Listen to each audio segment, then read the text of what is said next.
दोस्तों, राधे राधे। आपका स्वागत है। दोस्तों, आज की कहानी एक राजा और उसके 4 सवालों पर आधारित है। ये 4 ऐसे कौन से सवाल होते हैं जो मनुष्य को जानना अति आवश्यक होता है। जो भी व्यक्ति इन सवालों के उत्तर नहीं जान पाता है, उसके जीवन में कष्ट ही भर जाते हैं। राजा इस कहानी के माध्यम से वो 4 सवालों के जवाब समझा रहा है। तो चलिए, आप भी कहानी को ध्यान से सुनिए और उन सवालों के जवाब पाइए। सैकड़ों साल पुरानी बात है। शिवपुर नाम के एक राज्य पर विक्रमजीत नाम का एक राजा राज्य किया करता था। ईश्वर का दिया हुआ उसके पास सब कुछ था। उसके राज्य की सीमाएं दूर दूर तक फैली हुई थीं। राजा का कोष हीरे और जवाहरातों से भरा हुआ था।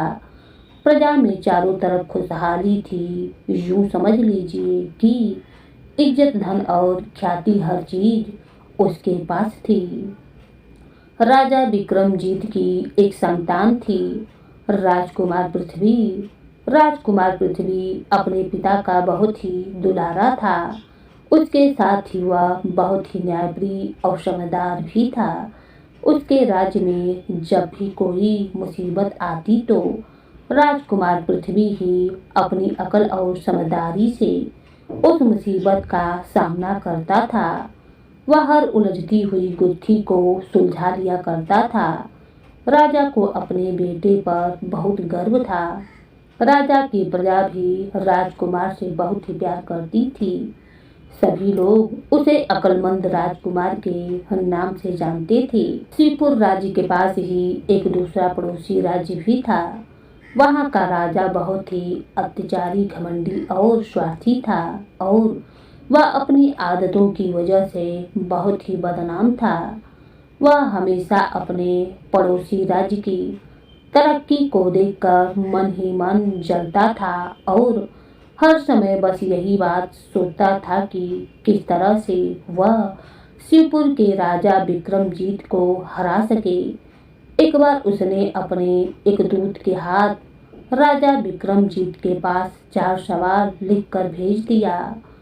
वह दूत जब राजा विक्रमजीत के दरबार में पहुंचा तो कहने लगा, महाराज, हमारे महाराज ने आपके लिए 4 सवाल भेजे हैं और यदि आपने इनका सही सही जवाब नहीं दिया तो वह समझेंगे कि आपके राज्य में कोई भी बुद्धिमान आदमी नहीं है और इसीलिए आप राज्य चलाने के लायक नहीं हैं।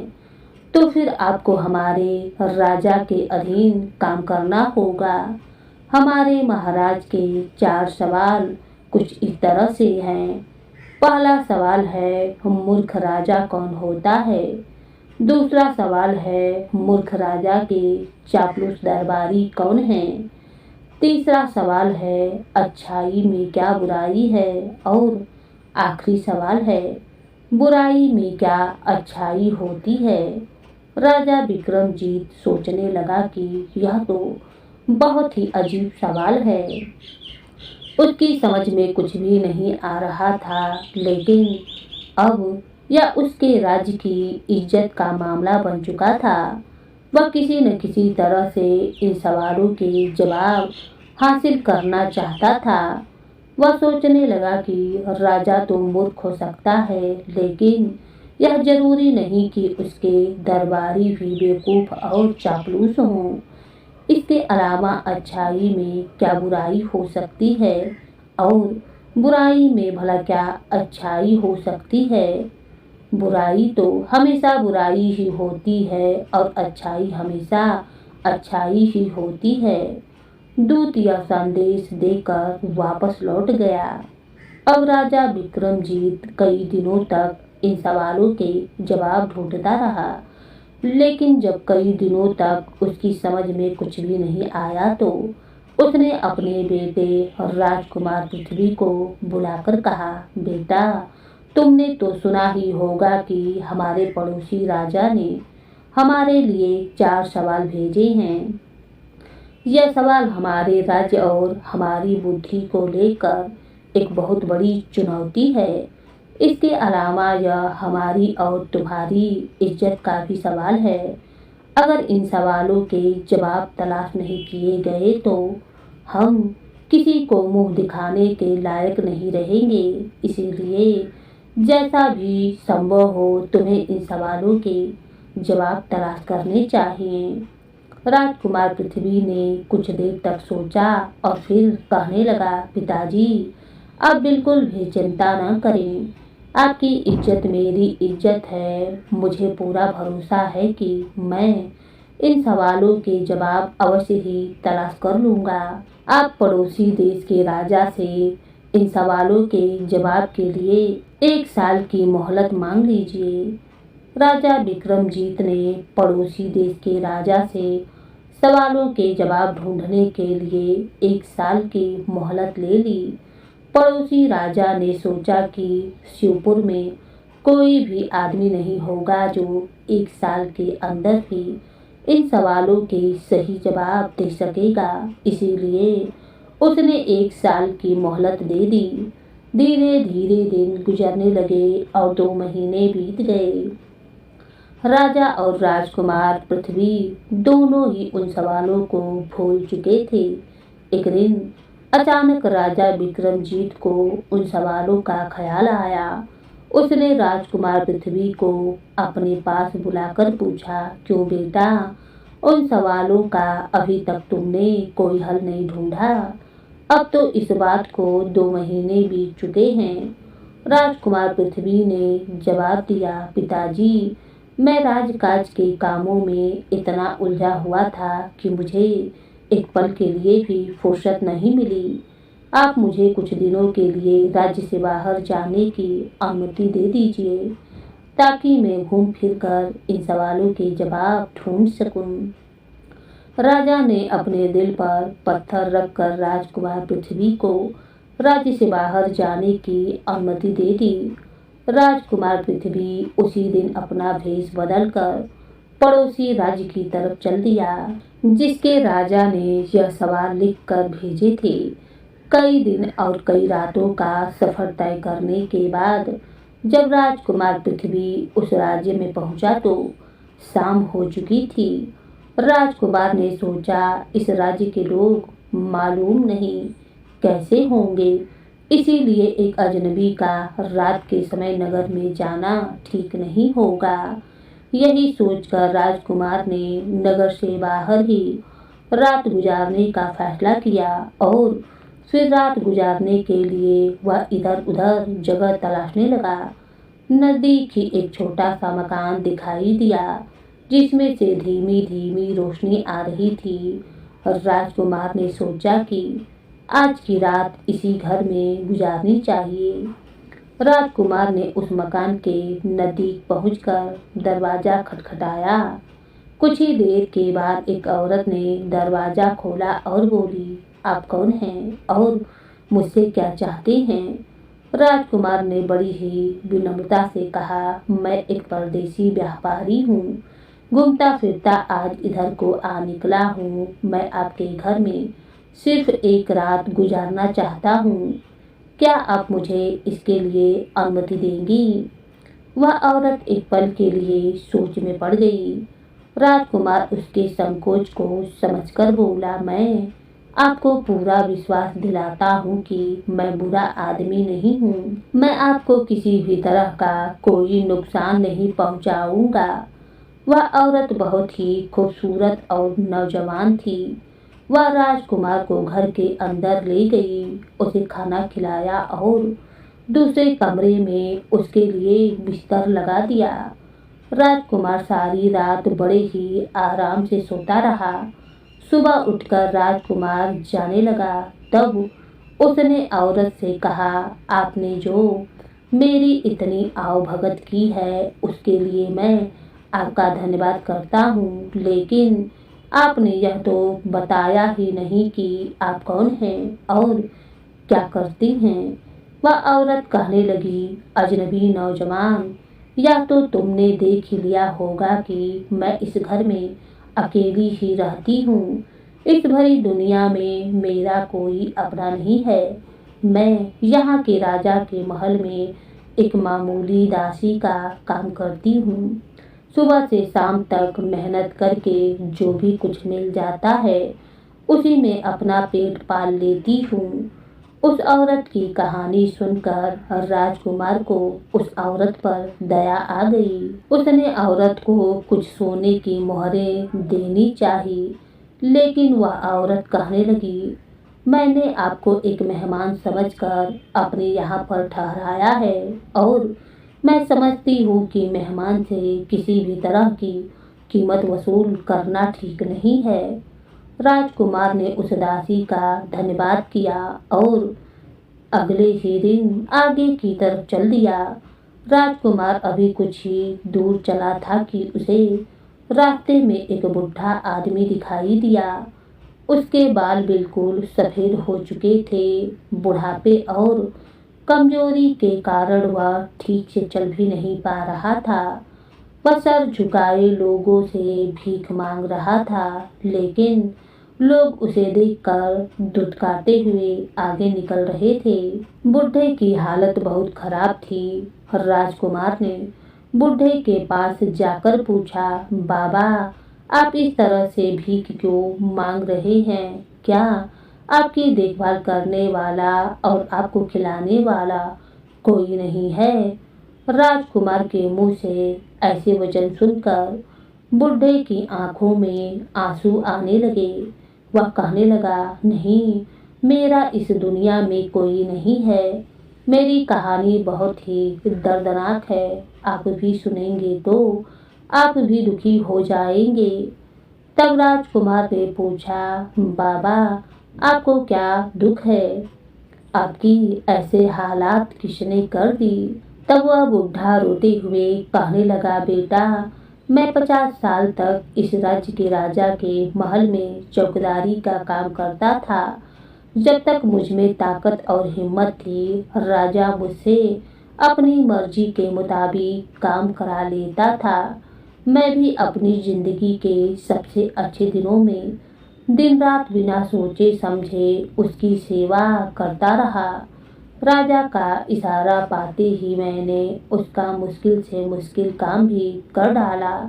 लेकिन जब मैं बूढ़ा हुआ और मेरे बाल सफ़ेद होने लगे तो उसने मुझे दूध की मक्खी की तरह निकाल कर फेंक दिया और मेरी जगह पर एक दूसरा जवान आदमी रख लिया।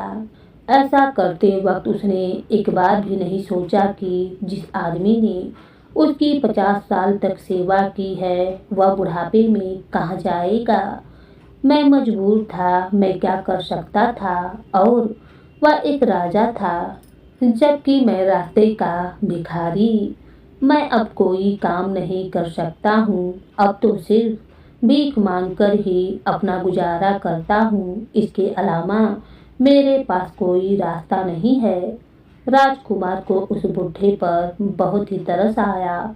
उसने सोने की मोहरों की एक मुट्ठी भरी और उस भिखारी को देकर वह आगे बढ़ गया। चलते चलते राजकुमार वहां के राजा के दरबार में जा पहुंचा। वह राजा बड़ी ही शान से अपने दरबारियों के बीच में बैठा हुआ था। उसके दरबारी राजा की तारीफों के पुल बांध रहे थे। राजकुमार पृथ्वी दरबार में पहुंचकर एक कोने में खड़ा हो गया, लेकिन राजा अपने दरबारियों की चापलूसी भरी बातों को सुनने में ऐसा उलझा हुआ था कि उसने एक बार भी दरबार में आए हुए राजकुमार की तरफ नहीं देखा। राजकुमार चुपचाप दरबार में बैठा रहा और संध्या तक यही तमाशा देखता रहा। राजा ने एक बार फिर भी राजकुमार पृथ्वी की तरफ नहीं देखा। शाम के समय वह दुखी मन से चुपचाप दरबार से लौट गया, लेकिन उसने हिम्मत नहीं हारी। दूसरे दिन वह फिर से राजा के दरबार में जा बैठा। उसने देखा कि राजा के दरबारी राजा को उसकी अच्छाई की झूठी कहानियां सुनाकर खुश कर रहे थे। राजा के सभी मंत्री और दरबारी उसे यह बता रहे थे कि राज्य में कोई भी दुखी और गरीब नहीं है। राजकुमार पृथ्वी देख रहा था कि जो भी दरबारी राजा की झूठी तारीफ और उसका गुणगान करते थे तो राजा खुश होकर उन्हें इनाम में मोहरें देता था।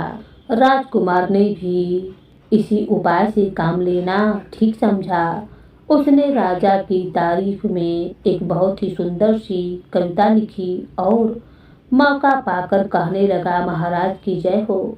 मैं बचपन से ही आपके इंसाफ और आपकी उदारता की बातें सुनता आ रहा हूँ।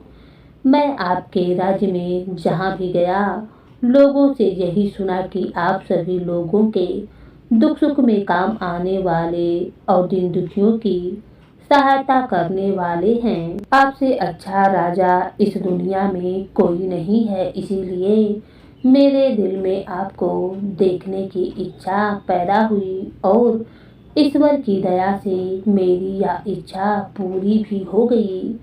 राजकुमार की ऐसी बातें सुनकर राजा मन ही मन में बहुत ही खुश हुआ। उसने पूछा, नौजवान तुम कौन हो और कहाँ से आए हो? राजकुमार ने झुककर कहा, महाराज मैं एक परदेशी हूँ। मैं कविताएं लिखता हूँ, लेकिन पिछले कई दिनों से मैं जहाँ पर भी गया मुझे कोई भी ऐसी चीज नहीं दिखी जिस पर मैं कोई कविता लिख सकूं। लेकिन जब मैं आपके राज्य में पहुंचा तो लोगों से आपकी तारीफ सुनकर मैं बहुत ही खुश हुआ और फिर यह एक बहुत ही सुंदर सी कविता मैंने आपके ऊपर लिख डाली। यदि आपका आदेश हो तो मैं यह कविता आपको सुनाऊं। राजा जो अपनी झूठी तारीफें सुनने का आदी था वह खुशी से फूला न समाया। उसने कहा, मैं तुमसे बड़ा ही खुश हूँ। तुम मुझे अपनी कविता सुनाओ जो तुमने मेरे लिए लिखी है। राजकुमार पृथ्वी ने बड़ी ही सुरीली आवाज में राजा की तारीफ में लिखी हुई वो कविताएं पढ़कर सुना दी। राजा वो कविता सुनकर बहुत ही खुश हुआ और फिर खुश होकर उसने पृथ्वी को अपने दरबार में रख लिया। थोड़े ही दिनों में राजकुमार उसके दरबार का बहुत ही खास कवि बन गया। अब राजकुमार वक्त बेवक्त राजा की प्रशंसा करता रहता। वह राजा की तारीफों के पुल बांधता। राजकुमार पृथ्वी जवान और खूबसूरत था। धीरे धीरे उसने राजा पर ऐसा प्रभाव डाला कि राजा ने खुश होकर उसे अपना मंत्री बना लिया। यहाँ तक कि अपनी बेटी की शादी भी उससे कर दी। राजा ने अपने इस नए मंत्री के लिए एक बहुत ही आलीशान महल भी बनवा दिया जिसमें राजकुमार पृथ्वी और उसकी पत्नी बड़े ही आराम से रहने लगे। इस राजा का एक बेटा भी था और राजकुमार पृथ्वी की उसके साथ बहुत ही अच्छी दोस्ती हो गई थी। इस घटना के कुछ ही दिनों के बाद राजा के बेटे ने पृथ्वी के साथ शिकार खेलने की इच्छा प्रकट की। मंत्री के रूप में पृथ्वी इस बात के लिए फौरन तैयार हो गया। दोनों ने शाही अस्तबल से 2 बेहतरीन किस्म के घोड़े निकाले और शिकार करने के लिए जंगल की तरफ चल पड़े। चलते चलते वे लोग जंगल में बहुत दूर तक निकल आए, लेकिन उनके हाथ में कोई भी शिकार न लगा। आखिरकार जब शाम हो गई तो वे लोग मायूस होकर महल की तरफ लौटने लगे। वे लोग वापस लौट ही रहे थे कि उनके सामने एक हिरण आ गया। उन दोनों ने ही हिरण पर एक साथ ही तीर चलाया। दोनों के तीर लगते ही हिरण मर गया।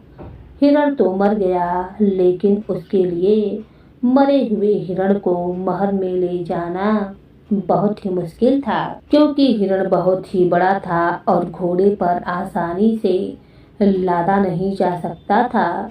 वे दोनों बहुत देर तक सोचते रहे, लेकिन कोई भी उपाय उनकी समझ में नहीं आया। बड़ी देर तक सोचने के बाद उन्होंने यह फैसला किया कि इस हिरण का सिर काटकर अपने साथ ले जाएंगे और धड़ को यहीं पर छोड़ देंगे। हिरण का सिर काट लिया गया। मंत्री ने हिरण के सिर को एक बड़े से कपड़े में लपेटकर अपने घोड़े से बांध लिया। उसके बाद वे दोनों वापस महल की तरफ चलने लगे। रास्ते में ही राजा के बेटे का कोई मित्र रहता था। जब वे दोनों उसके घर के सामने से गुजर रहे थे, तब राजा का बेटा कहने लगा कि मैं अब बहुत थक चुका हूँ, इसीलिए मैं अपने दोस्त के घर पर आराम करूँगा और कल शाम तक मैं महल में पहुँच जाऊँगा। राजा का बेटा वहीं पर रुक गया, जबकि राजकुमार पृथ्वी परेशान सा अपने महल की तरफ लौट गया। उसकी पत्नी बहुत देर से उसका रास्ता देख रही थी। उसने अपने पति से पूछा कि तुम कहाँ गए थे? तुम्हारी चिंता के कारण मेरी जान निकली जा रही थी। पृथ्वी कहने लगा, यह सब बातें तुम बाद में करना, पहले मुझे एक फावड़ा लाकर दे दो। इस समय मुझे फावड़े की एक बहुत ही सख्त जरूरत आन पड़ी है। उसकी पत्नी की समझ में कुछ भी नहीं आ रहा था। उसने पूछा कि इस वक्त तुम्हें फावड़े की क्या आवश्यकता है और तुम इतने परेशान और घबराए हुए क्यों हो? पृथ्वी ने कहा, इन बातों का जवाब देने के लिए मेरे पास अभी भी समय नहीं है। मुझे जल्दी से जल्दी एक फावड़ा चाहिए। उसकी पत्नी ने उसका हाथ पकड़कर कहा, तुम यह कैसी बहकी बहकी बातें कर रहे हो? साफ साफ बताओ, आखिर मामला क्या है? पृथ्वी की सांस फूल रही थी। उसने कहा, मुझसे एक गलती हो गई है। मैं तुम्हें बताना तो नहीं चाहता था। अगर तुम्हें पता चल गया और तुम्हारे मुंह से यह बात राजा तक पहुंच गई तो मैं बेमौत मारा जाऊंगा। इसीलिए तुम चुपचाप वही करो जो मैं तुमसे कहता हूँ। अब तो उसकी पत्नी का माथा ठनक गया। वह बहुत जिद करते हुए कहने लगी, मैं तो तुम्हारी पत्नी हूँ, क्या तुम्हें मुझ पर इतना भी भरोसा नहीं है? मैं तुम्हें वचन देती हूँ कि मैं यह बात किसी और को नहीं कहूँगी। तुम मुझे बताओ कि तुम फावड़े का क्या करोगे? पृथ्वी कहने लगा, ठीक है वो राज मैं तुम्हें बताता हूँ, लेकिन याद रखो, अगर तुमने यह बात किसी और को बताई तो हमेशा के लिए मुझे खो बैठोगी। आज मैं तुम्हारे भाई के साथ शिकार खेलने के लिए जंगल में गया था। वहां पर हमने एक हिरण का शिकार किया। तुम्हारा भाई कहता था कि हिरण उसके तीर से मरा है, लेकिन मुझे पक्का यकीन था कि मैंने ही उसे मारा है। इस बात पर हम दोनों में लड़ाई हो गई। गुस्से में आकर मैंने राजकुमार को मार दिया।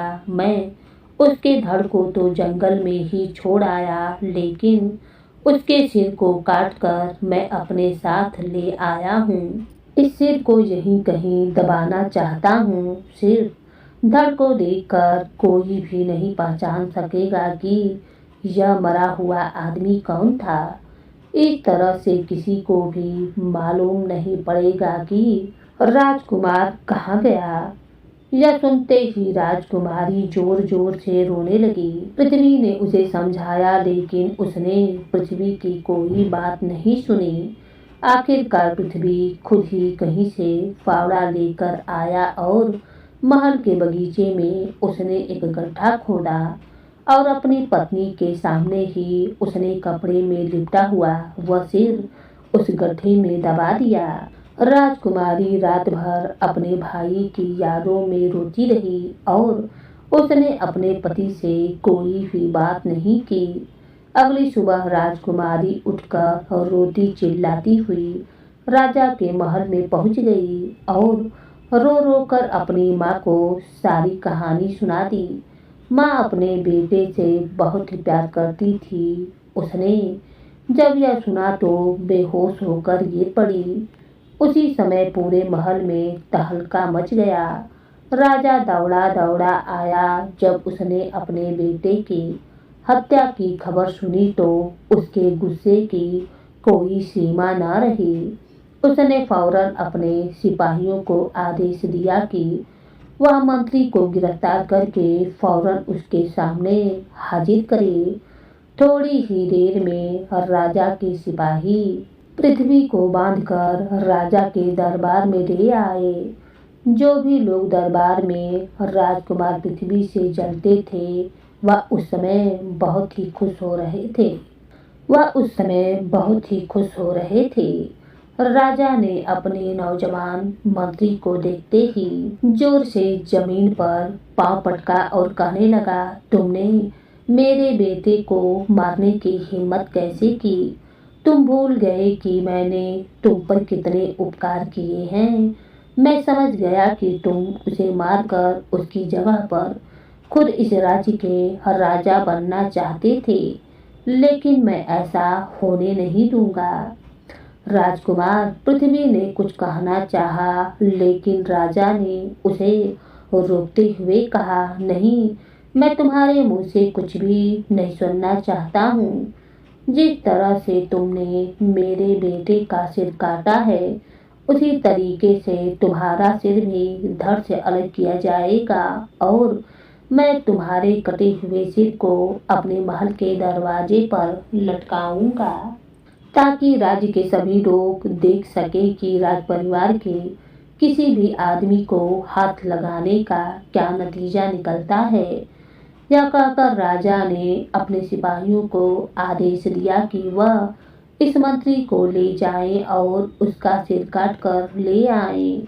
सिपाही उसे घसीटते हुए ले जाने लगे, लेकिन जब वह महल के बाहर पहुंचे तो उन्हें उस दासी ने रोक लिया, जिसके जहां पर राजकुमार पृथ्वी ने एक रात गुजारी थी।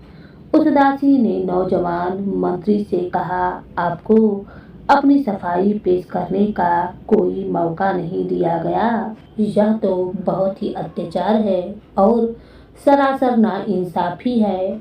माना कि राजकुमार की हत्या हुई है, लेकिन फिर भी आपको अपनी सफाई पेश करने का मौका मिलने चाहिए था।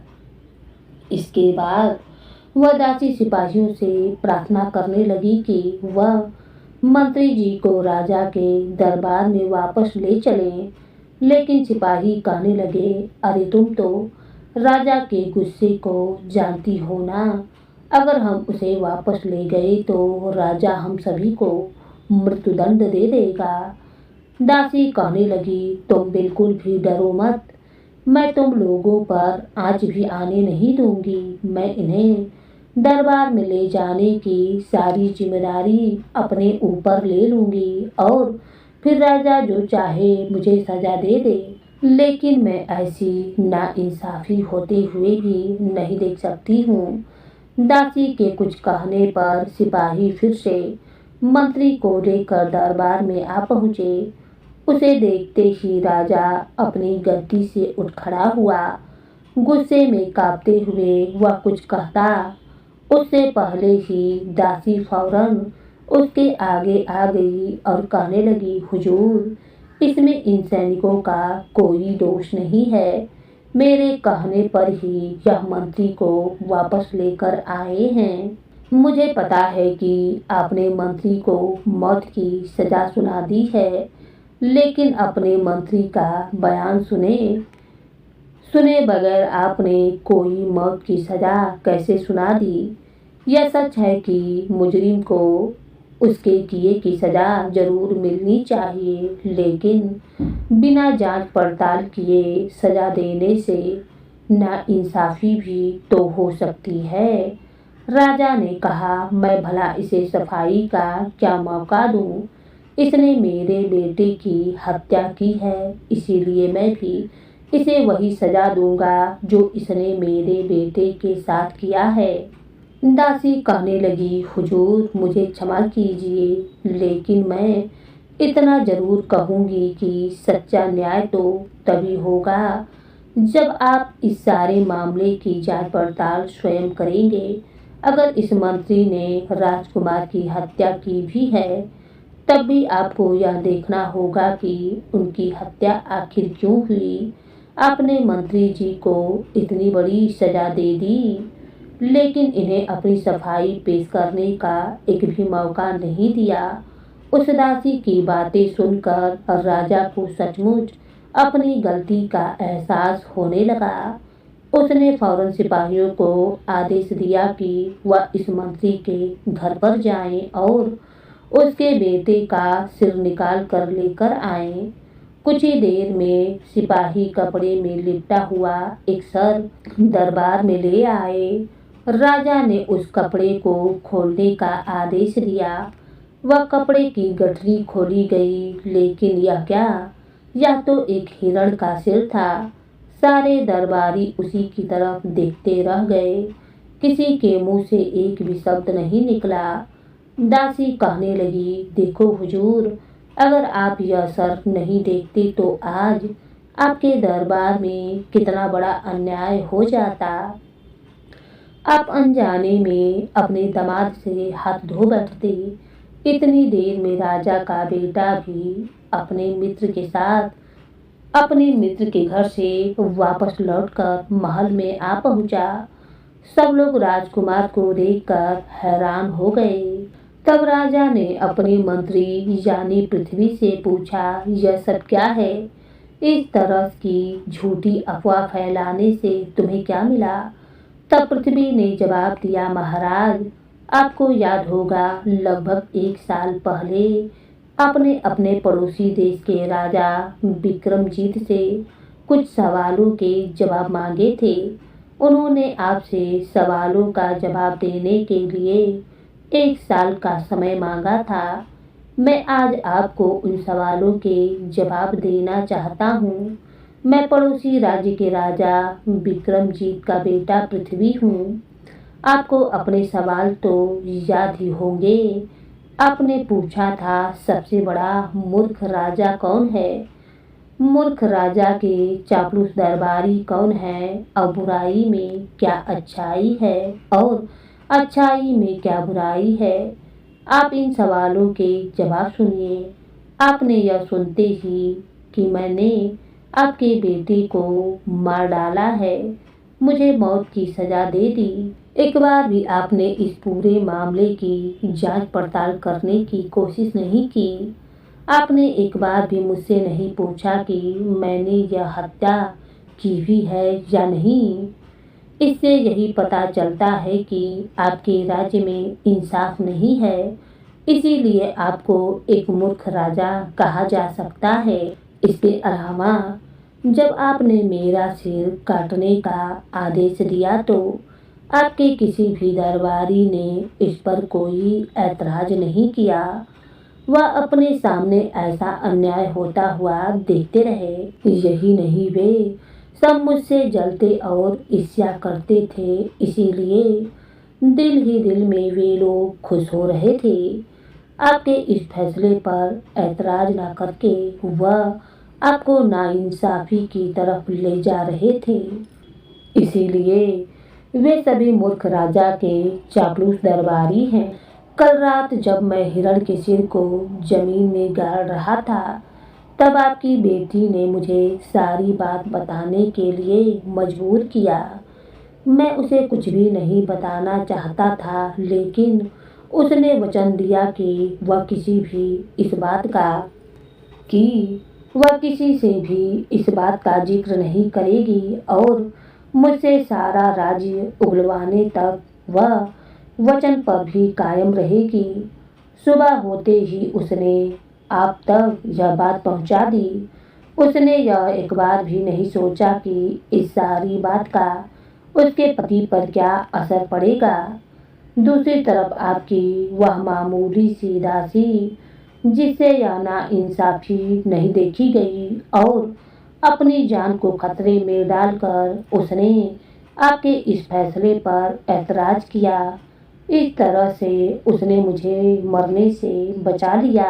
इसीलिए यह दासी बुराई में अच्छाई है और आपकी बेटी मेरी पत्नी होने के बावजूद भी अच्छाई में बुराई है। आपके महल के रास्ते में बैठा हुआ वह बुढ़ा भिखारी जो रास्ते में भीख मांगता है, जब तक वह जवान और ताकतवर था तब तक आपने उसका ख्याल रखा, लेकिन जब वह बुढ़ा हो गया तब आपने धुतकार कर उसे बाहर निकाल दिया। इन सभी बातों से यही पता चलता है कि आप एक मूर्ख राजा हैं। मुझे लगता है कि आपको अब अपने चारों सवालों के जवाब मिल गए होंगे। इन्हीं सवालों के जवाब देने के लिए मैं यहाँ पर आया था। अब मैं अपने राज्य वापस जा रहा हूँ। मुझे आपकी बेटी की कोई आवश्यकता नहीं है। मैं इसे छोड़कर अपने राज्य वापस लौट रहा हूँ। राजकुमार पृथ्वी के ऐसे वचन सुनकर राजा की बेटी को अपनी गलती का एहसास हुआ और वह राजकुमार से माफी मांगने लगी। उस घमंडी राजा को भी अब यह समझ में आ चुका था कि वह आज तक अपने चापलूस दरबारियों की तारीफ सुनकर ही खुश होता रहा, जबकि उसने प्रजा की तरफ कोई ध्यान नहीं दिया। उसने भी राजकुमार से माफी मांगते हुए कहा, बेटा, तुमने आज मेरी आंखें खोल दी हैं। मुझे माफ कर दो। मुझे माफ कर दो। मैं चाहता हूँ कि तुम मेरी बेटी को अपने साथ अपने राज्य में ले जाओ। साथ ही राजा ने उस दासी को एक सोने की मोहर की थैली इनाम में दे दी। इसके बाद राजकुमार पृथ्वी अपनी पत्नी को लेकर अपने राज्य वापस लौट गया। तो दोस्तों, आपको यह कहानी कैसी लगी?